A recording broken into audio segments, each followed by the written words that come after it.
Actually, for me, I would say me myself, because for me, whenever I see any scenario which is injustice, I don't tolerate. That's why most of the time I lose even work. Because me, I grew up with a stepmom. She tortured me. Maybe I've grown up in an environment of torturement. I hate torturing. So whenever I see someone torturing someone, I have that empathy. Like I feel like I'm being tortured.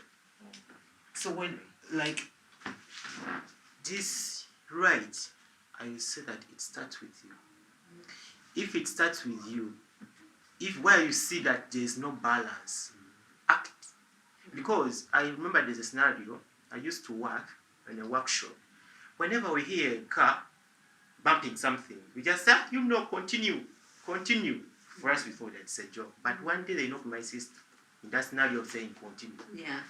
But if I was like, let me see who I've been knocked, she wouldn't be my sister. But this thing, you can't care until it happens to you or to any person you are related to. Yeah. So to me, I would say right starts with you. I think the person I would actually appreciate for fighting for human rights, first of all, that's COHRE and MEMPRO and any other organization fighting for human rights, especially women's rights.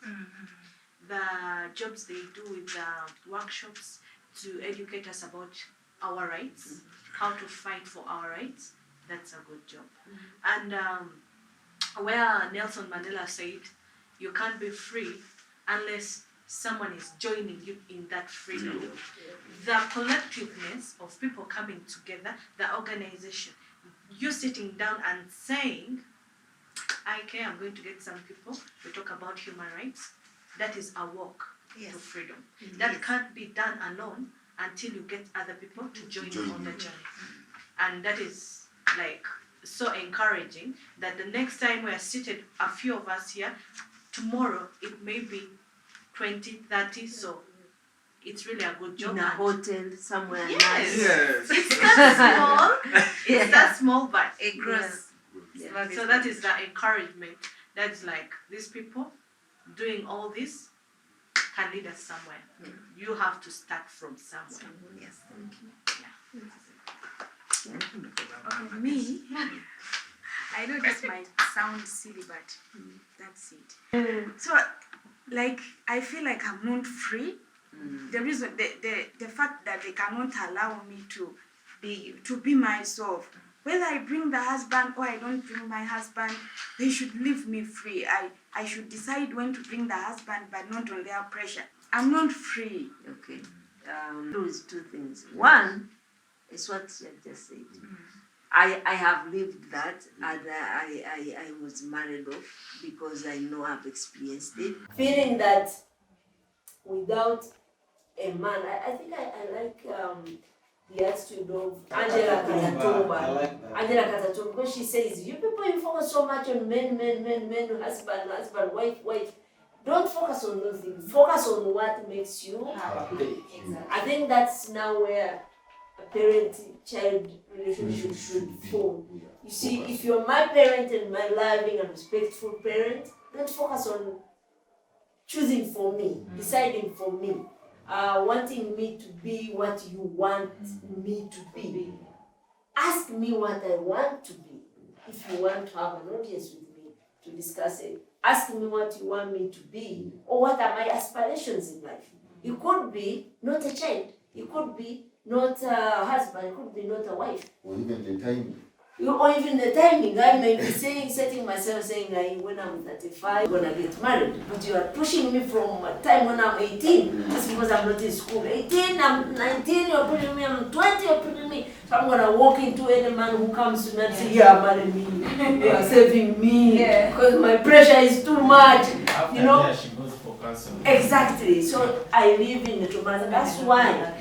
That's why most people are living that trauma without knowing what decision they made.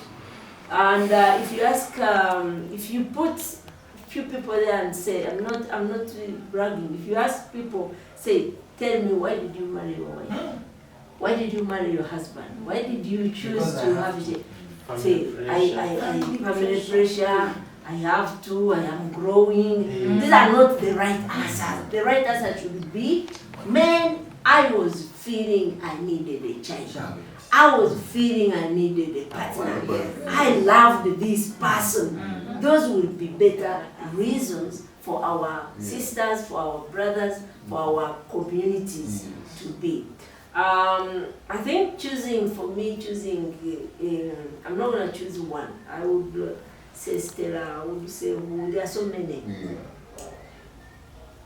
The important thing for me to note is that anyone who gives up their time, their sacrifice, their desire, their passion to empathize with those suffering, to make sure that the suffering stops, for me, I would say I'll go with those. Anyone who puts energy in making a better and standing difference, not because of what they have paid me to say, not because of what I can say, but passionately. If I walk, I always walk to parents and say, just don't beat your child, don't. And they say, why is that your child? It's my child. What do you say? That I care because this child, you are traumatizing this child. You know, you're traumatizing this child, you're beating. And I have faced, when I was like, I think must have been 8 or 9 in primary. A man called me. I still remember this man. I don't know if he still remembers. And I've told this story to many of my colleagues. This man called me in front of a shop. I was running, following my brother, because my brother used to keep running around, so I go alone, you know, like saying, you fear in the way, I will tease you. So I was following, and the man called me and said, give me a biscuit. That was Malaika. I think to Malaika, we had 2 types, Malaika and family. And he gave me Malaika, I was like, chichi. Then he said to me, you like it? I said, yes, thank you. So he said, tomorrow come, I'll give you another one. I said, okay, but when you're coming, don't pass here, pass behind. You did the thing. 9 to 8 years, 8 to 9 years. The man was calling him to come for biscuit in his bedroom. So you can imagine how many girls go through this. Every time I meet a girl vending a banana, a maize, food, I always think of what this man told me. And I always imagine what they go through. And that's why I always feel angry that our communities, that people steal money, that people are not bothered, that people are not caring. Because the more you don't care, a child suffers. The more you don't care, a human being suffers. The moment you close your eyes, you think you are helping your colleague out of a problem, you are causing him to do wrong. And this is where I stand. For every person who is there saying no to violation is my hero. And I agree that unless everyone is not oppressed, unless everyone is free, I cannot be free. Thank you very much. It's a good wrap up. Yes!